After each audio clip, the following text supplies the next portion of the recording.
Estamos conversando sobre quem é Jesus para mim. Eu sou uma cristã, moro aqui no Brasil e vocês podem estar pensando, uma brasileira, mas por que ela está usando véu? Por que ela usa roupa tão comprida? O que eu sei das brasileiras, elas têm carnaval. Não. Eu não sigo.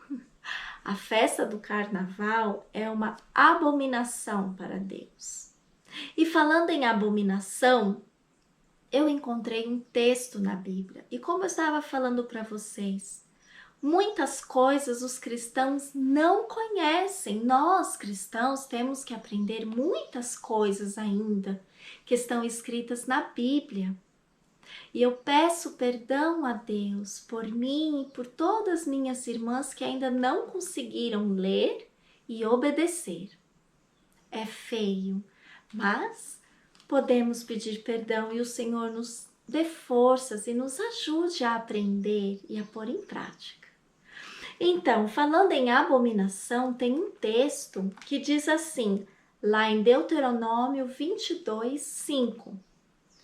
Não haverá traje de homem na mulher. O que é isso? Não haverá roupa de homem na mulher. Pera.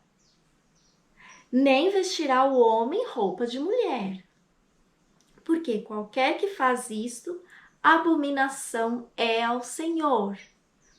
Ou seja, vestir uma calça, me parecer como um homem, é abominação. Deus não se agrada. E muitas de nós cristãs não sabemos disso. Mas o Senhor Deus tem misericórdia e nos ajuda a ler e a entender que aqui está escrito isso. E tem mais. Vocês sabiam que eu também encontrei na minha Bíblia sobre o uso do véu? Betsy, como assim? As cristãs que a gente sabe que usam véu é só uma classe do cristianismo, só são as católicas, mas não são todas. São aquelas que se dedicam a Deus lá. Mas eu posso dizer para você que tem sim, na palavra de Deus, fala mais sobre o uso do véu para se cobrir. Da onde que veio? Olha, lá no livro de Números capítulo 5, verso 18, diz assim: Então o sacerdote apresentará a mulher perante o Senhor e descobrirá a cabeça da mulher.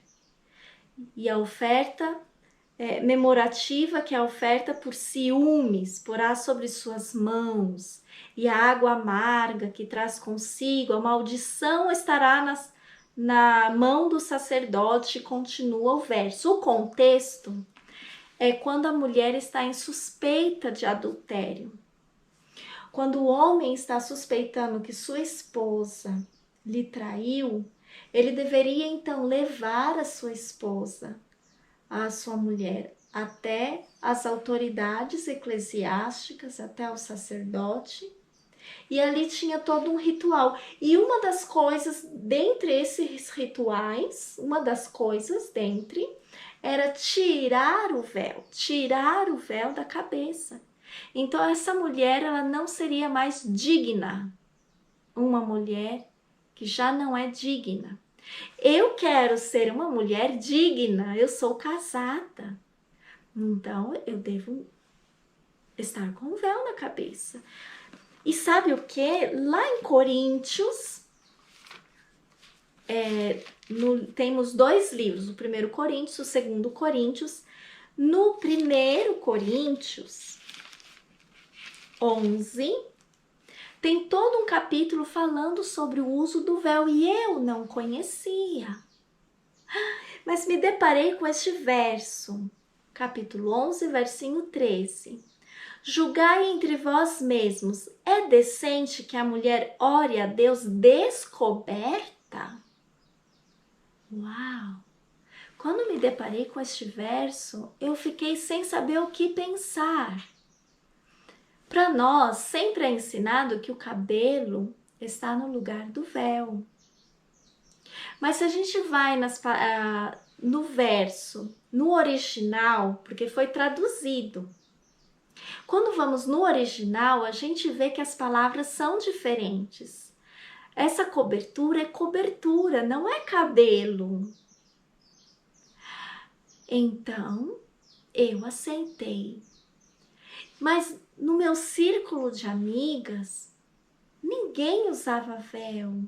Ninguém. Foi um choque para as pessoas. E eu perdi muitas amigas, muitas. Não apenas perdi, mas como elas também começaram a falar mal de mim e sofri perseguição. Além do véu, do uso do véu, eu também entendi sobre a importância da purificação da mulher. E também foi outro assunto que infelizmente minhas amigas também tiveram dificuldade. Mas o que eu quero dizer com isso? Que na palavra de Deus tem muitas coisas que nós ainda não conhecemos, nem mesmo nós cristãos. E nós precisamos entender. Por quê? Porque o Senhor Deus nos deixou escrito qual é a sua vontade. Vocês sabem que haverá um dia de ajuste final de contas. No último dia, haverá um dia de julgamento, de juízo. E nós seremos julgados, julgados por aquilo que a gente encontra na palavra do Senhor. Então nós devemos ser sinceros conosco, com nós mesmos e ter o desejo de saber o que Deus deixou escrito para que a gente possa obedecer, né? Então esse é um dos motivos por que eu uso o véu, porque está escrito na palavra de Deus. Está escrito também sobre a alimentação. Tem coisas que não agradam a Deus, tem coisas que são impuras, não devemos tocar. E todos esses assuntos estão escritos. Mas a gente não pode fazer por uma carga, um peso. Às vezes eu posso estar falando com alguém, com uma mulher, que já nasceu em uma família onde já se conhecia sobre o uso do véu, sobre a vestimenta, sobre a alimentação. Então, para você é comum, é automático e talvez possa até ser uma coisa mecânica, sem saber exatamente o porquê, mas isso não deve ser um fardo.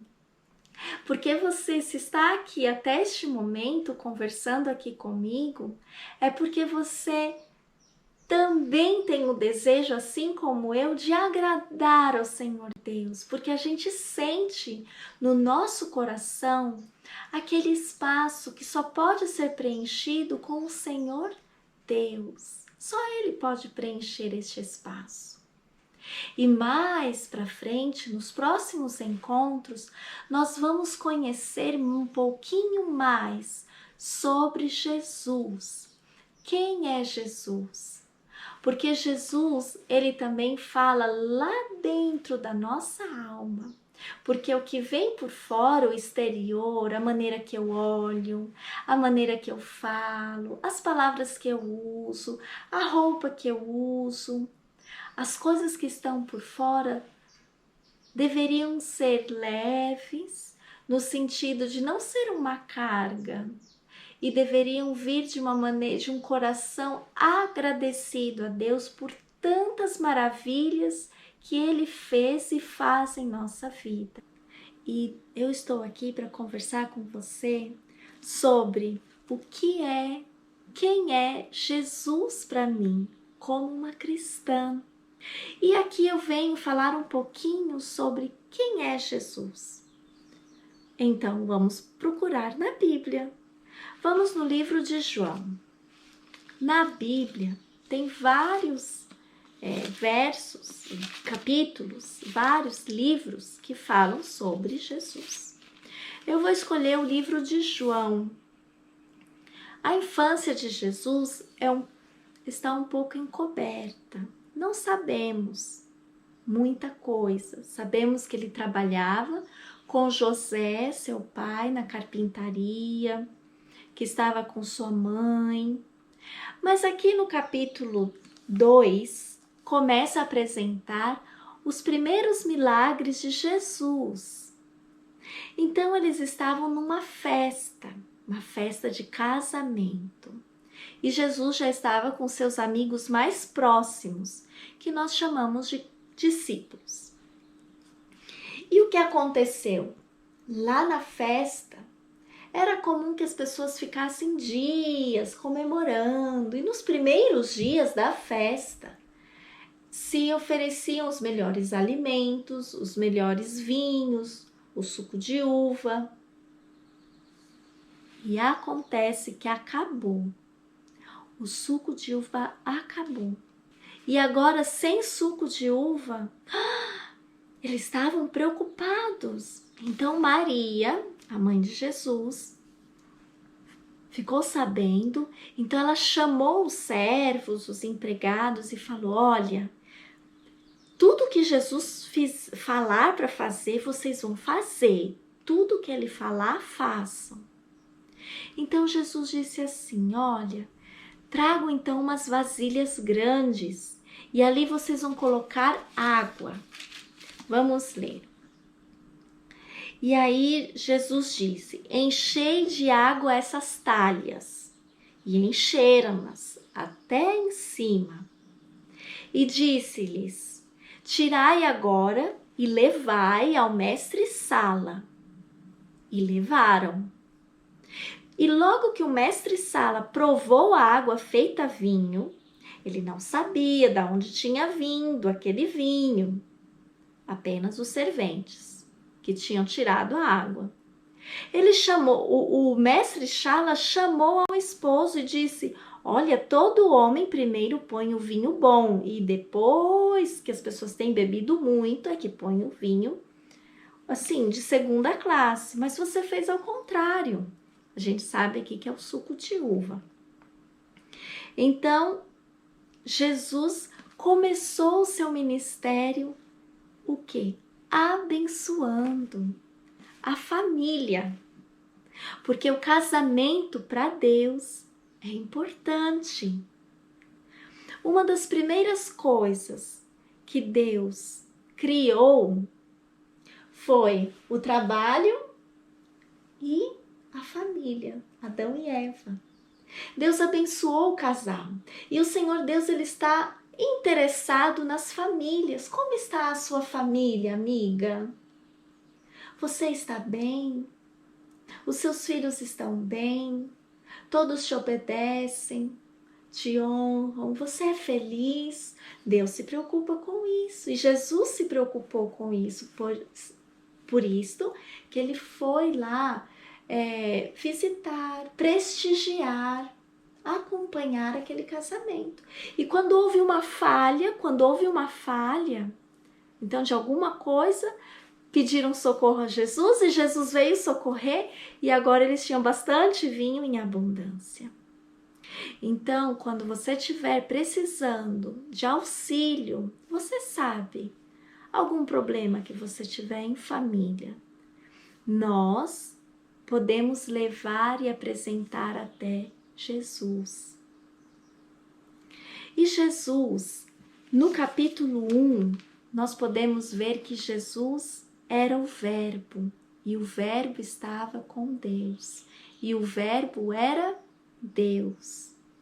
Nós vamos continuar estudando para entender mais quem é Jesus.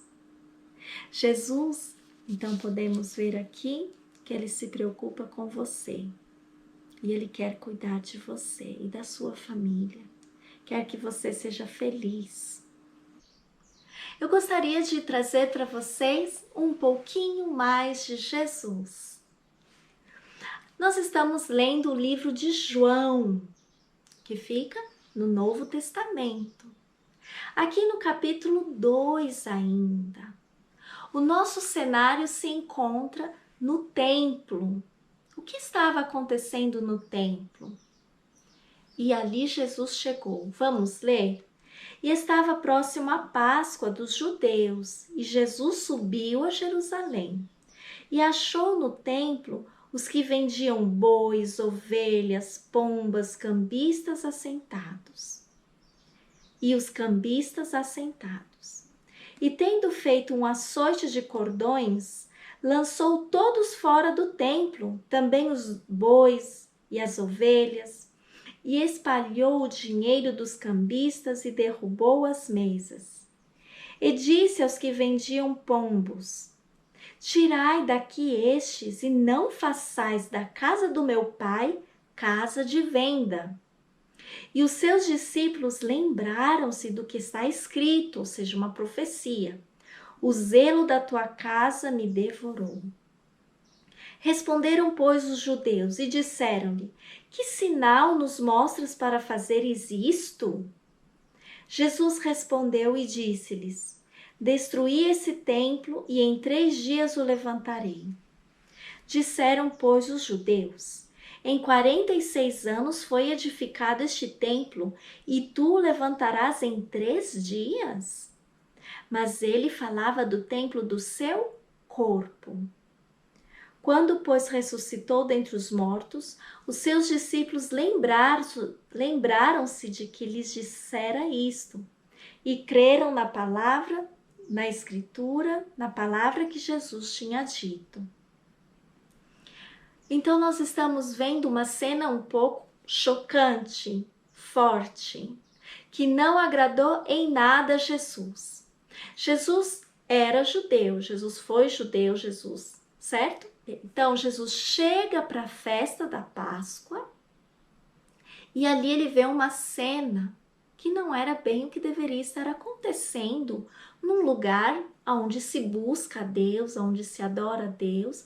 Está certo que eles faziam naquela época, ainda era tempo de fazer as ofertas, mas estava acontecendo algo errado. Muitas vezes a gente pode estar fazendo uma coisa, mas o nosso interior não corresponde com aquilo. E era o que acontecia no coração desses homens cambistas, estes homens vendedores, estes homens comerciantes. Eles levaram a vida espiritual para um comércio. Não, isso não agradou a Jesus. Eles estavam buscando lucros, dinheiro. Não é errado, mas não era isto que se deveria fazer na casa de Deus. Então ele ficou indignado e se posicionou. Tirem isso daqui, não faça da minha casa um mercado. E aqui a gente vê que eles questionam a Jesus, mas com que autoridade? Por que você está fazendo isso? Mostre-nos um sinal. E ele falou, olha, vai se derrubar o templo. Vamos ler o verso. E ele disse assim: destruí este templo e em 3 dias o levantarei. E eles ficaram, mas como assim? Levou tantos anos para construir e agora você está falando que em 3 dias vai construir? Mas o próprio verso traz algo muito importante. Olha aqui. Mas ele falava do templo do seu corpo. O nosso corpo é como um templo, é morada viva de Deus. Deus quer morar no nosso coração. Ele quer que o seu corpo esteja saudável. Ele se preocupa, então, como está a sua mente. Já aconteceu de uma bela manhã, tudo está lindo, mas você acorda desanimada? Você acorda e não tem vontade de se levantar, você não tem forças e você não sabe por quê. não sente vigor mais, não sente alegria mais, não sente paz e não tem vontade de sair da cama? Já aconteceu? Pois eu te digo que Deus se preocupa e quer ver você bem.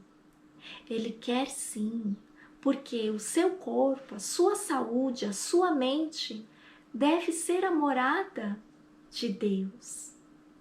Então, querida amiga, pense nisso. O seu corpo é morada de Deus. Ele quer que você esteja bem, porque se você estiver bem com você mesma, você vai conseguir servir a sua família melhor, com boa disposição, porque a esposa dentro de um lar, ela é um raio de luz. Se a esposa está triste, carrancuda, a atmosfera fica pesada também. Mas Betsy, mas e agora? Eu nem consigo, eu quero, é lindo isso, mas eu não consigo, me sinto cansada. Ah, então será que as suas vitaminas, será que os hormônios, será que não está faltando algum nutriente no seu organismo? Será que você está se alimentando bem? Será que você está colocando os 8 remédios de Deus em prática? Ah, nós temos muito o que conversar, não é? Sobre a saúde também, para que você se sinta animada ao despertar numa bela manhã